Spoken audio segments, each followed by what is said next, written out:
Olá, seja bem-vindo ao Boi Forte. Hoje nós vamos conhecer um pouco mais sobre o protocolo de carne orgânica e sustentável do Pantanal e também a pastagem no bioma. Quem vai conversar comigo sobre esse assunto é o presidente da ABPO, Associação Pantaneira de Pecuária Orgânica Sustentável, o Eduardo Cruzeta. Olá, Eduardo, seja bem-vindo. Uma satisfação falar com você aqui no canal AgroMais. Olá, Thiago Silva, muito obrigado pelo convite. É uma satisfação para nós estarmos aqui hoje com vocês. Bom, Eduardo, então conta pra gente aí, né, por que produzir carne orgânica e quais os desafios dessa produção?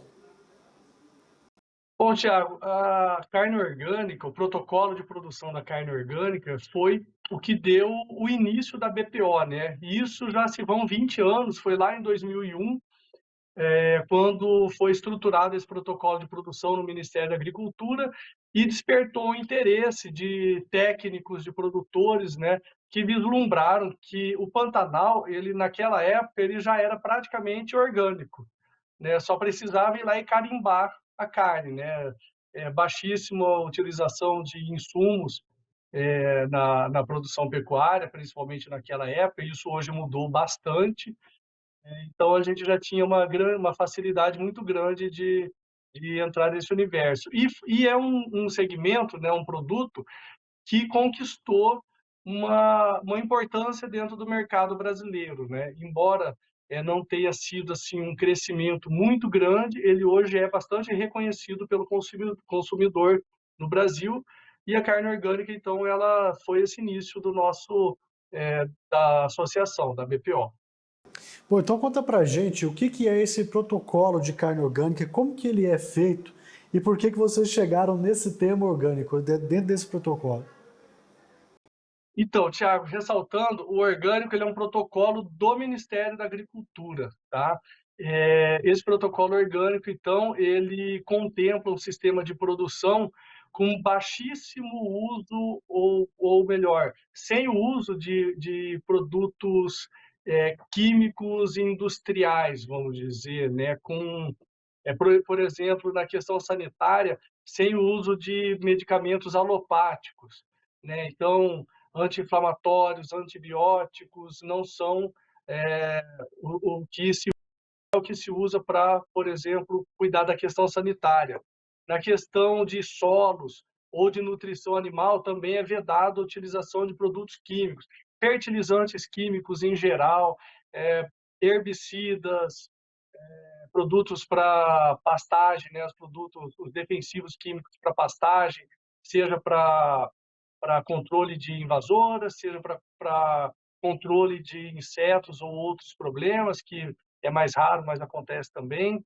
Então, tudo isso é vedado no sistema de produção quando se vai fazer o produto orgânico, né, para obter o selo de produção orgânica.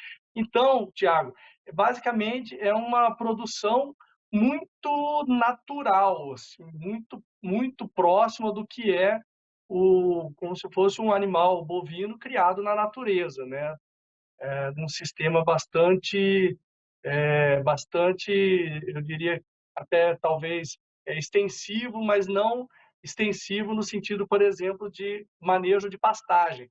E eu faço a produção orgânica, mas a gente tem um manejo de pasto muito apurado, né? Então a gente já busca aí uma intensificação na questão do manejo, e eu estou falando de manejo mesmo de utilização da pastagem, né? Então, aplica lá o sistema Voazão, onde a gente tem muitos piquetes, né? A divisão de módulos e piquetes da pastagem para a gente fazer um rotacionado, como está muito comumente conhecido hoje, esse sistema de manejo de pastagem, onde a gente proporciona uma melhor produtividade das pastagens sem usar produtos químicos, né? Mas, por exemplo, o calcário é permitido, os pós de rocha, né, os fosfatos reativos, como fertilizantes, são permitidos. Então, existe uma regra, tá, Tiago? Tem todo um protocolo, um caderno de normas lá do Ministério da Agricultura é, que explica o que pode e o que não pode ser usado no sistema orgânico. Ô, Eduardo, agora enquanto você falava isso para a gente, explicava a forma como que é o manejo desse tipo de animal orgânico, me veio a dúvida aqui, como é que o consumidor vai saber que esse boi, essa carne que ele está consumindo ali, desse animal, ele é produzido orgânico? Tem alguma coisa de diferente nisso aí, que mostra, que agrega valor nesse tipo de produto? Tem sim, Tiago, um selo de produção, um selo de produtos orgânicos, que é um selo padronizado, tá, do mercado do Ministério da Agricultura, que identifica os produtos orgânicos. É o mesmo selo para carne, é o mesmo selo para uma hortaliça, para o arroz, um cereal, ou até mesmo para produtos estéticos, cosméticos, né? Podem ser orgânicos também. Enfim, é um selo padronizado que identifica. Ele é um selinho branco, escrito Orgânico Brasil, tem uma logomarca, e com esse selo você identifica os produtos orgânicos. Tá? E baseado nisso, Tiago, que nós criamos, então, recentemente, o nosso protocolo de produção, que é o da carne sustentável do Pantanal. Tá? Que esse é o protocolo da ABPO. Muito interessante, a gente vai falar dele ainda aqui ao longo da nossa conversa. Mas agora conta pra gente aí, como o mercado de hoje ele vê aí essa carne produzida e quais os mercados que a BPO busca chegar aí no futuro? Aqui, ótima pergunta, Tiago. O mercado reconhece os produtos orgânicos, tá? Não são ainda todas as pessoas, mas existe um nicho, né, de mercado que já é bem conceitual e que conhece bem. Existe uma preferência dessas pessoas. Porém, o que a gente percebe é que tivemos aí uma certa dificuldade, principalmente quando teve a pandemia, que coincidiu com uma alta no preço da arroba do gado muito forte no Brasil, né? Então, a gente teve alta da arroba, alta da carne, teve pandemia, daí teve inflação no país, né? Uma crise também, uma inflação, na verdade, mundial, né? Então, uma crise econômica que a gente atravessou, e isso nós percebemos que atrapalhou bastante o crescimento da nossa carne orgânica no mercado, que vinha em franca expansão. Isso deu uma freada nesse crescimento e aí voltou para um nível de produção anterior a esse período, tá? Mas a gente continua no mercado, continua produzindo, os consumidores continuam consumindo, e temos aí uma crença de que ainda existe futuramente a possibilidade de um novo crescimento, porque esse consumidor do orgânico, ele enxerga muito o valor desse produto, ele conhece, ele se preocupa com essas características, essas qualidades e esses atributos, e isso para ele é muito importante. Então ele tem essa disposição de valorizar esses produtos, e a despeito aí da diferença de preço no mercado, eles acabam optando por consumi-lo. Só um acréscimo aqui, Tiago, no mercado, se a gente for pegar as carnes de nicho, né, que estão aí, as carnes premium que tem nos mercados, a carne orgânica é mais cara que as outras carnes de nicho, tá? Então ela compete ali, são atributos e características diferentes, né? A carne orgânica, mas com relação a preço, ela não é mais cara que essas outras carnes que tem nesses mercados de nicho. Tá certo. Agora conta pra gente aí como se deu o protocolo e como a BPO, junto com o governo do estado, também fechou toda essa negociação, trabalhou todo esse protocolo também, que resultou nas outras parcerias. É como você disse, é um protocolo do Ministério da Agricultura, mas vocês também têm esse apoio aí também do governo do estado, né?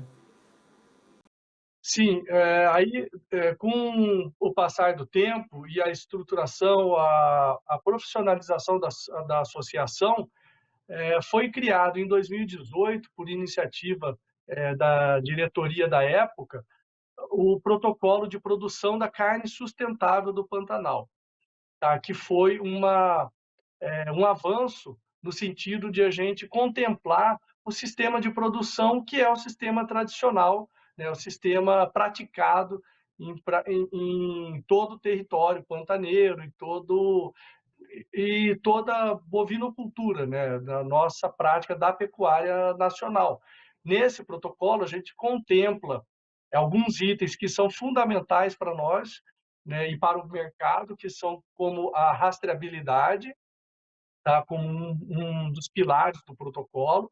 Aí temos também a questão da origem desse gado, que tem que ser do Pantanal, então isso amarra a origem no Pantanal.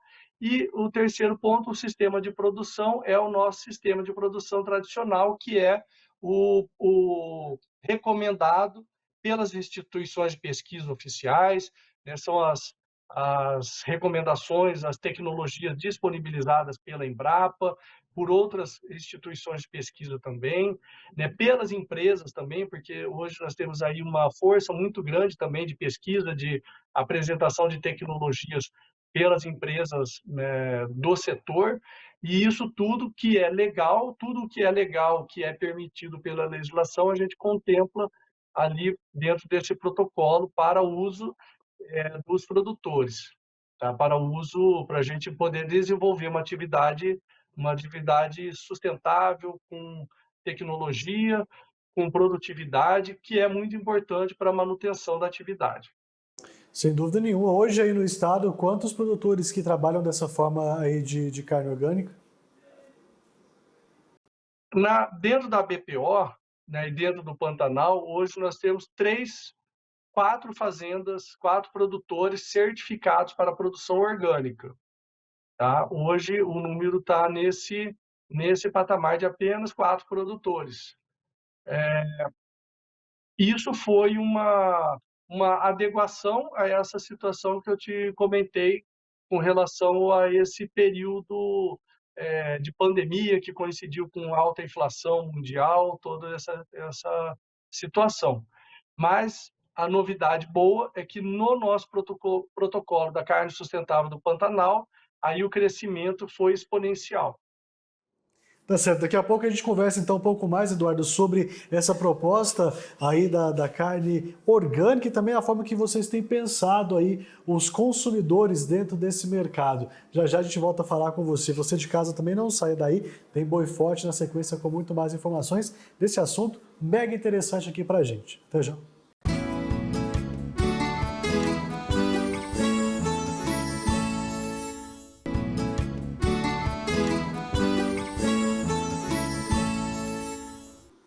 Estamos de volta com o Boi Forte aqui no seu canal AgroMais, hoje conhecendo um pouco mais da produção de carne orgânica lá no Pantanal. Quem está conversando comigo sobre esse assunto é o Eduardo Cruzeta. Eduardo, a gente está falando de um produto muito interessante, que é novidade, pelo menos para mim, eu acredito para o pessoal em casa também que está nos acompanhando, é um pouco de novidade, mas para vocês aí não. Agora eu gostaria que você falasse para a gente de que forma que o consumidor ele é inserido nessa cadeia. Vocês já preparam isso e você já até havia dito anteriormente que existe já uma demanda para esse tipo de carne. Como que vocês pensam então em tudo isso?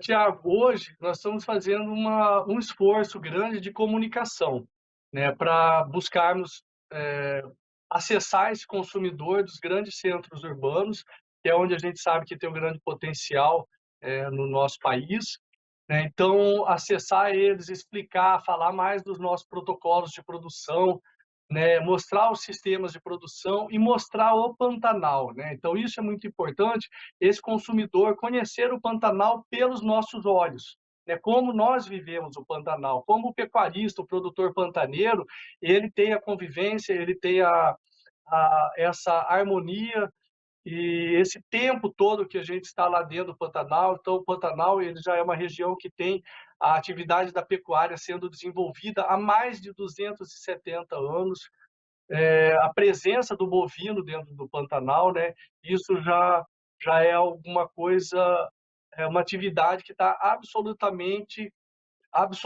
integrada ao bioma. Então, isso é o que a gente pretende, né? Mostrando para o consumidor essa harmonia, esse sistema de produção, ele entendendo como isso é benéfico para o meio ambiente e benéfico para o produto, né? E para ele, então, que vai estar lá e ter a oportunidade de consumir esses produtos. E aí a gente tem a carne orgânica, temos a carne sustentável do Pantanal, temos a carne com o selo de origem pantaneira, que a gente está em desenvolvimento agora, a busca desse selo. Tá certo. Agora eu gostaria que você falasse um pouco para a gente sobre essa questão da carne sustentável. Qual que é a diferença da sustentável para a orgânica e como é que é esse trabalho que vocês estão desenvolvendo aí também? Bom, a carne sustentável do Pantanal, ela já foi um protocolo que nós criamos, né? Então foi um protocolo da BPO, né, com um olhar para o nosso sistema de produção tradicional e para os avanços tecnológicos que houveram ao longo dessas décadas, né?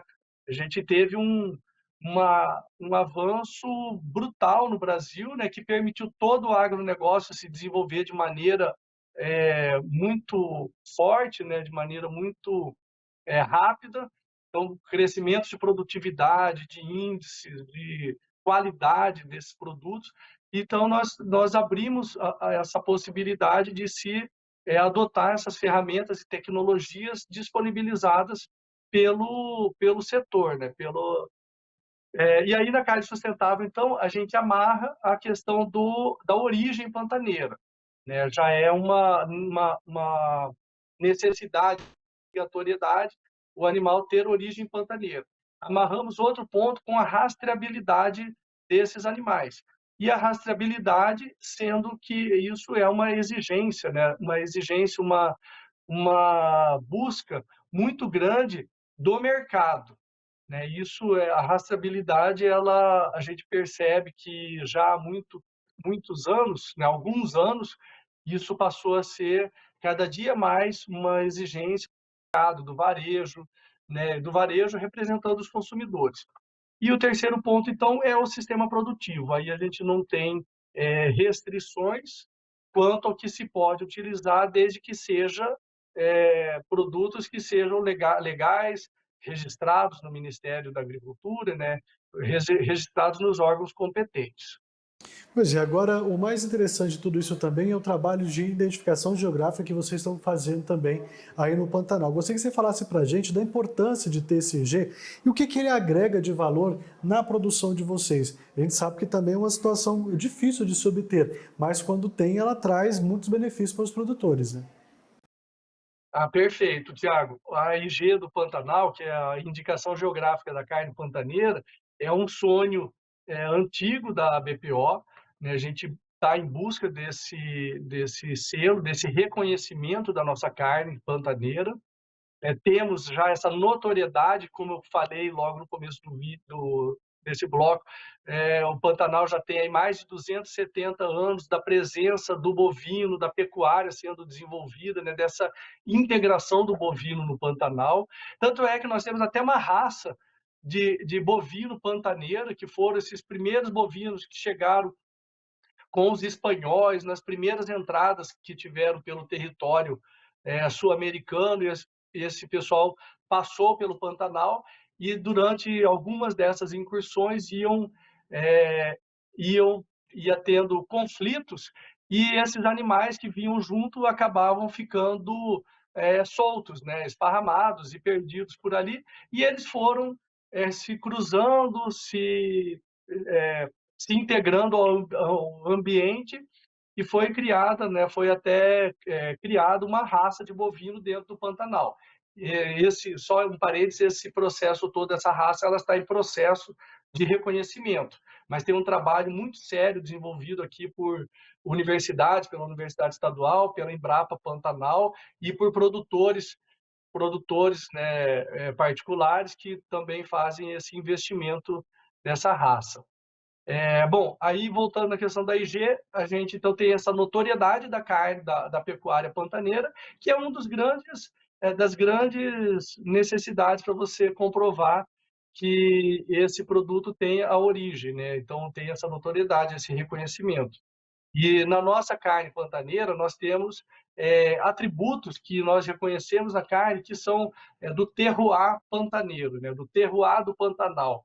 Quer dizer, o sabor da carne produzida neste bioma, né? E isso é uma característica que nós aqui reconhecemos, temos essa consciência, acompanhamos, e isso, por exemplo, é uma possibilidade a gente levar o consumidor para que ele possa também desfrutar disso.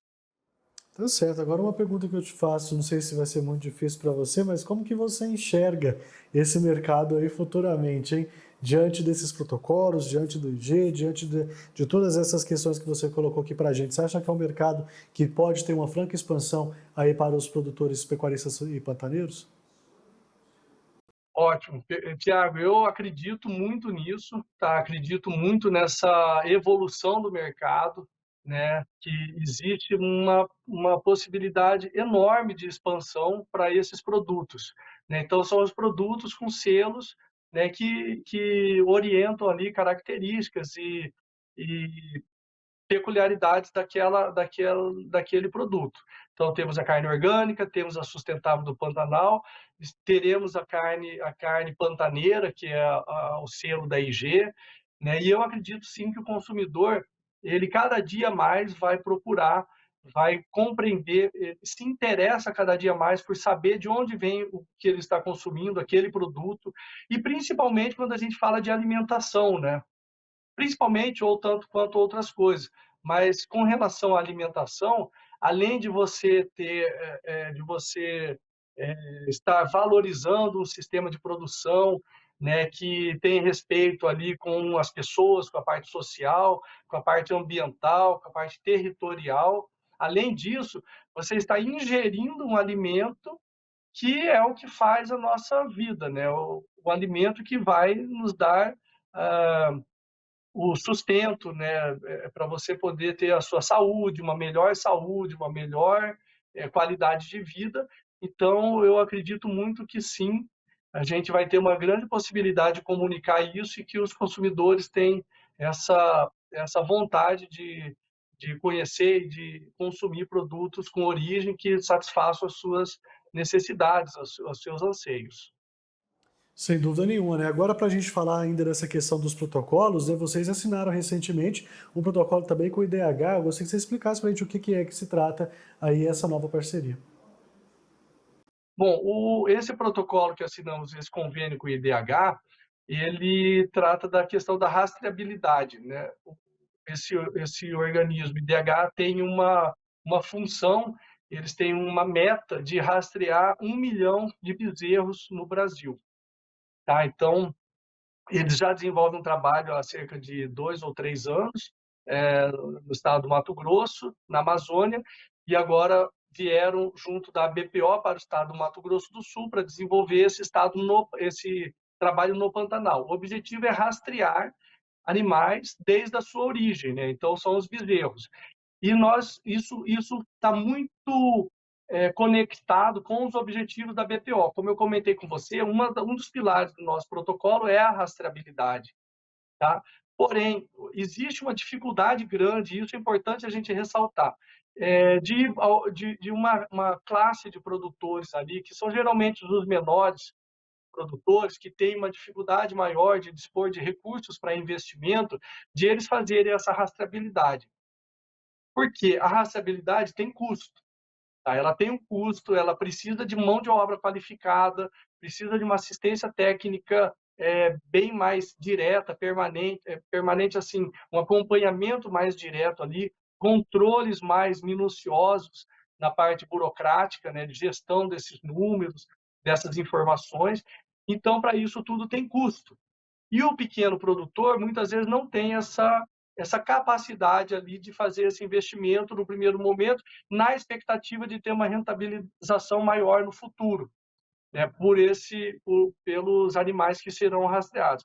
E aí o IDH vem trazendo é, essa peça aí que a gente precisa para ampliar esse acesso esse acesso à rastreabilidade por esses pequenos produtores. Então, nós da BPO, a gente tem essa atenção, esse olhar para os pequenos e médios produtores do Pantanal também. Então, aí eles têm um fundo, né, tem recursos para investir nisso. Isso contempla, então, está totalmente em sintonia com os objetivos da nossa associação. Tá certo, nós estamos aqui com menos de 1 minuto e meio para a gente finalizar, mas eu gostaria que você falasse para a gente também da questão aí das pastagens que vocês têm, as pastagens exóticas consorciadas com as pastagens nativas. Isso tudo auxilia na manutenção do bioma quando vocês colocam também o gado pantaneiro, consegue preservar ainda mais aí o ambiente de vocês? Isso, Tiago. A introdução dessas pastagens exóticas, que na verdade a gente fala exótica, mas hoje, Tiago, são pastagens que são absolutamente naturalizadas, né? A introdução das braquiárias, da umidícola, ela já se deu há bastante tempo no Brasil e elas estão absolutamente integradas à paisagem. E no Pantanal, mais ainda, porque o Pantanal ele é uma região de uma planície inundável. Toda a área onde se inunda, ou que o Pantanal sofre inundação, são áreas de campos nativos, tá? Então, o campo nativo ele é muito presente no Pantanal e por isso, justamente, que ele tem toda essa notoriedade na produção da pecuária.